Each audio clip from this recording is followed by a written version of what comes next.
하나님 나라의 백성인 하백 여러분, 하백의 성경 아카데미에 오신 것을 환영합니다. 이 시간은 성경 해석학 15번째 강의 시간입니다. 강의의 주제는 성경에 대한 객관적 조망 가운데서 의미와 관련된 질문들 중에 누가 본문의 의미를 결정하는가입니다. 누가 본문의 의미를 결정하는가를 우리가 파악하기 위해서는 의사소통의 3가지 요소가 있다는 것을 먼저 아셔야 합니다. 말하고 있는 사람과 듣는 사람이 있고 그 말하는 사람의 입에서 나오는 발화된 말이 있는가 하게 되면 기록자가 있고 독서를 하게 되면 기록자가 있고 기록된 본문이 있고 그 본문을 읽는 독자가 있습니다. 이 3가지 요소를 염두에 두신 상태에서 의사소통 과정의 이러한 다양한 부분들이, 요소들이 어떻게 의미에 영향을 미치거나 의미를 결정하는가 하는 질문과요. 의미의 최종적 판정자가 있다고 가정한다 하게 되면 누구 혹은 무엇이 그 최종적 판정자인가? 학자들의 의견은 다양합니다. 우리는 주요한 접근법을 살펴보면서 저자가 의미의 궁극적인 결정자라는 것을 주장할 것입니다. 로버트 플라머가 우리에게 이렇게 얘기하고 있는 것입니다. 그래서 먼저 의미의 결정자로서의 독자, 의미의 결정자로서의 본문, 그리고 의미의 결정자로서의 저자, 그런데 의미의 결정자로서의 저자라는 것에 대해서 반대 의견들이 있기 때문에 이런 순서로 하나씩 내용을 살펴보도록 하겠습니다. 의미의 결정자로서의 독자는 다른 말로 하게 되면 독자 반응 접근법이라고 말씀드릴 수가 있습니다. 문헌 해석에 대한 세속학계의 지배적인 접근법입니다.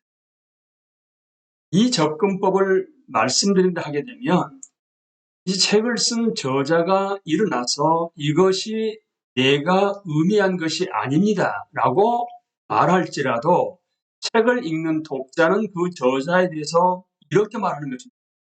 당신이 의미한 것이 무슨 상관입니까? 이것이 나에게 주는 의미입니다라고 대답할 것이라는 것이 바로 독자 반응 접근법입니다. 이 전문적인 용어로 얘기하면 포스트 모더니즘의 반응을 이렇게 말하고 있는 것입니다. 독자는 의미를 창조함으로써 문헌에 반응하는 것입니다. 주의해야 할 것은 문헌에 대한 독자 반응 접근법은 독자가 저자의 의미를 발견한다거나 저자의 의미를 독자의 삶에 적용하는 것이 아니라는 것입니다. 독자는 의미의 실제적 결정자 또는 창조자이며 어떤 외부적 판단자도 배제합니다. 문헌에 대한 독자 반응적 접근법은 하나의 해석이 다른 해석보다 더 타당하리라고 하기보다는 조화될 수 없는 다양한 해석들을 주장합니다. 그래서 독자 반응 접근법은 절대주의적 진술을 배격합니다. 성경을 비롯한 본문들이 행동과 변화를 일으키는 것은 사실이지만 본문을 읽고 쓰는 것을 은밀한 권력 활동으로 축소시키는 것에 대해서는 우리는 냉소적이야만 합니다. 현대 미국이 문헌에 대한 독자 반응 접근법과 그 밑에 놓여있는 과정들에 물들어 있기 때문에 그것의 영향을 받지 않는다는 것은 어려운 일이지요. 사실 스스로를 그리스도인 작가와 학자라고 선언하는 많은 사람들이 초대교회가 주위에 그레코로만, 그러니까 그리스 로마 문화가 가진 알레고리적 접근법을 수용한 것과 같은 식으로 독자 반응 접근법을 받아들인 것입니다. 이 임의대로 마음대로 해석하는 것을 독자 반응 접근법이라고 말하고 있는 것입니다. 이제 이어지는 아니다. 의미의 결정자는 독자가 아니고 바로 본문이라고 주장하고 있는 내용을 살펴봅니다. 1930년대부터 60년대 문학계에 유행했던 의사소통에 대한 또 다른 접근법은 본문을 의미의 결정자라 보는 것입니다.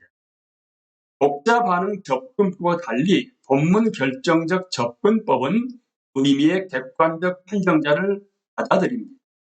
그러나 그것이 저자는 아닙니다. 저자가 그의 저술을 끝내면 본문은 그 자체의 생명을 지닌다고 봅니다. 본문은 저자의 의도를 넘어선 의미를 지니게 되고 어쩌면 원저자의 의도와 반대될 수도 있다는 것입니다. 그러므로 이 접근법에 따르게 되면 문헌의 역사적 정황과 최초의 수신자들을 아는 것은 중요하지 않습니다. 의미에 대한 본문 결정적 접근법에 관해 있을 수 있는 몇 가지 오해를 지적하는 것이 그래서 필요합니다. 첫째, 성경이 말하기를 이라고 하는 사람들의 대부분은 의미에 대한 본문 결정적 접근법을 옹호하는 것이 결코 아닙니다. 성경이 말하기를 이라고 할 때 화자는 말하는 사람은 일반적으로 영감된 성경의 저자가 말하기를 의미하는 것이기 때문입니다. 둘째, 본문 결정적 관점은 해석의 과정과 혼돈되어서는 결코 안 됩니다. 그러니까 잠언 20장 10절을 보시게 되면 옛 지게석을 옮기지 말며, 예전에 농경 시대에 있어서의 농지의 경계가 필요하지 않았겠습니까?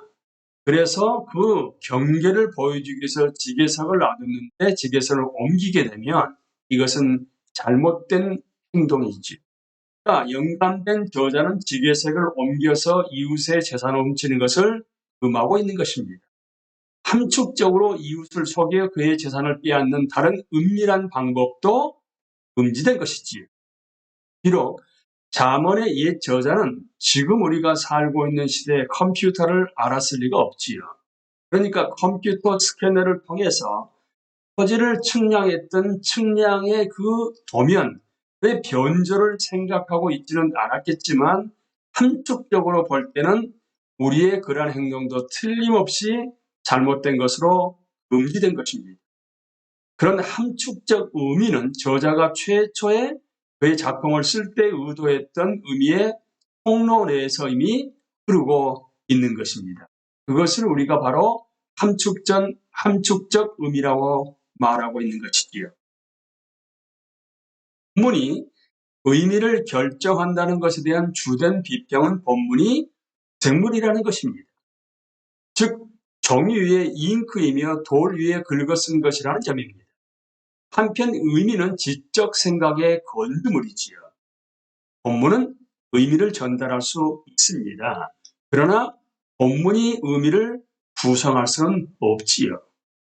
의미를 구성하는 것은 바로 저자의 역할입니다. 그러므로 의미는 궁극적으로 저자의 권한 안에 놓여 있는 것입니다.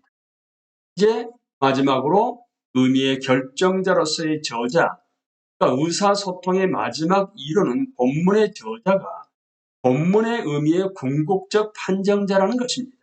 여러분 어떻게 생각하십니까? 그러므로 저자의 저술 의도와 목적을 좀 더 잘 이해하기 위해서 문헌의 역사적 상황과 최초의 수신자들을 가능한 한 많이 연구하는 것은 중요합니다. 때때로 저자의 의미가 무엇인가를 결정하는 것은 어려운 일인지도 모릅니다. 그러나 그것이 모든 정당한 해석이 추구하는 목표입니다. 그렇다면 본문에 대한 독자의 역할은 저자가 의식적으로 의도한 의미를 발견하는 것입니다.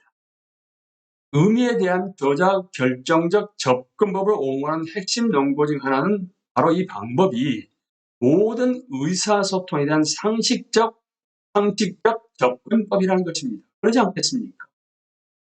모든 의사소통 행위는 누군가가 우리에게 의미를 전달하려 하고 우리는 그 화자나 저자가 의도한 의미에 반응한다는 가정하에서만 진전될 수 있기 때문에 그렇습니다.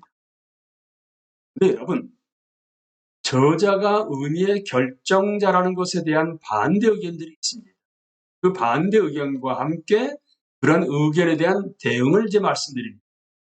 우리는 결코 저자의 생각에 접근할 수 없다. 그러므로 우리는 본문에 대한 저자의 의미에 도달할 수 없다라고 지금 반대 의견을 제시한 것에 대해서 우리는 결코 저자의 개인적 생각을 알 수 없다는 것은 사실입니다. 하지만 우리는 저자의 의미를 찾는 것은 저자의 개인적인 생각이나 감정을 찾는 것이 아니라는 것이 중요합니다. 두 번째요. 저자의 세계관은 우리의 세계관과 너무 멀리 떨어져 있기 때문에 우리가 그의 의미를 이해한다고 주장할 수 없다는 것입니다. 이 비판은 특별히 성경에 대두될 수가 있습니다. 왜냐하게 되면 가장 최근에 기록된 성경 본문들은 거의 2000년이나 되었거든요. 하지만 이 비판이 인식하지 못하고 있는 것은 모든 인간들이 공유하고 있는 공통적 특성이 있다는 것입니다. 하나님의 형상을 닮은 피조물로서 인간은 이해가 불가능할 정도로 서로 문화적으로 다르지 않습니다. 문화와 시간은 물론 다양하지요. 그러나 이성적인 인간의 지성은 그러한 차이들을 인식하고 설명할 능력이 있습니다. 세 번째, 저자가 의도한 의미를 찾는 것은 문헌을 현대 독자들과 무관한 것이 되게 한다는 것입니다. 이 비판은 의미와 한쪽 사이의 관계를 이해하지 못하는 것입니다. 의미는 원래 저자가 의도한 문서의 목적이지요. 한축은 현대 변화하는 시대와 문화 속에 저자의 원리를 적용하는 것입니다.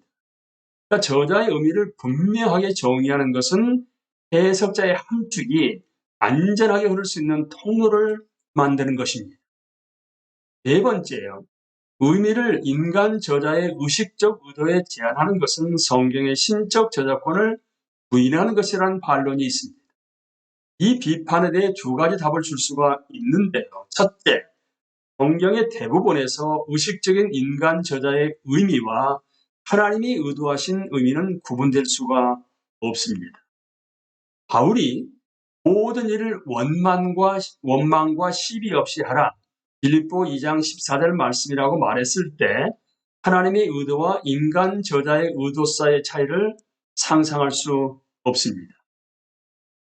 둘째, 인간의 의도와 하나님의 의도를 구분하는 문제가 발생하는 것은 예언적 본문들, 특히 인간 저자의 명백하게 구별 가능한 원래 의도와 다른 방식으로 예언이 사용된 것으로 보이는 소수의 본문들 경우뿐입니다.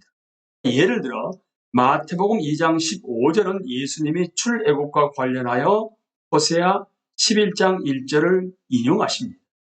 그러나 호세아의 문맥은 이스라엘이 애굽에서 나오는 것만, 그러니까 호세아 시대에 아시리아 유배에 적용된 전형으로서 언급하는 것으로 보입니다. 구약에 대한 신약 저자의 그와 같은 인용은 원래 인간 저자를 본문의 의미의 궁극적 결정자로 주장하는 것에 대한 가장 강력한 도전이 됩니다. 하지만 로버트 풀러만은 성경 해석에 대한 저자 지향적 접근법 아래 신적 의도는 포함될 수 있고 포함되어야 한다고 주장합니다.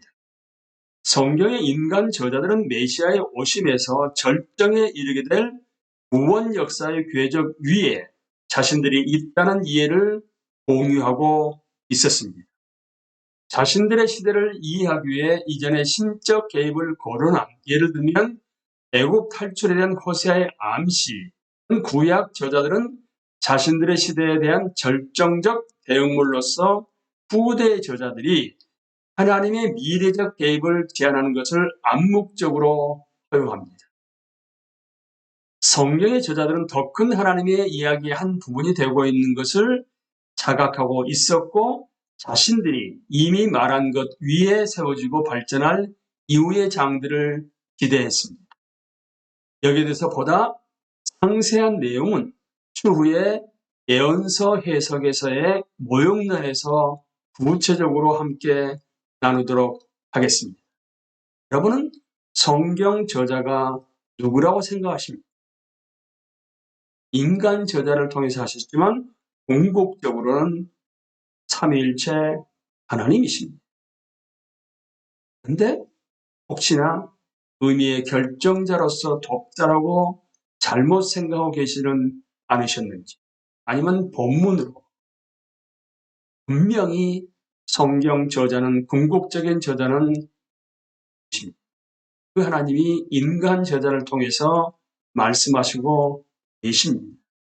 여기서 우리가 놓치지 말 것은 바로 성경 전체, 정경 문맥 안에서 우리가 읽고 있는 성경 본문을 해석해야만 한다는 것입니다. 이것이 바로 저자가 하나님이심을 안다 하게 되면 하나님은 지금도 살아계시고 영원히 살아계시기 때문에 2000여 년 전에 하셨던 말씀이 지금도 우리에게 유효하게 적용될 수 있지 않겠습니까?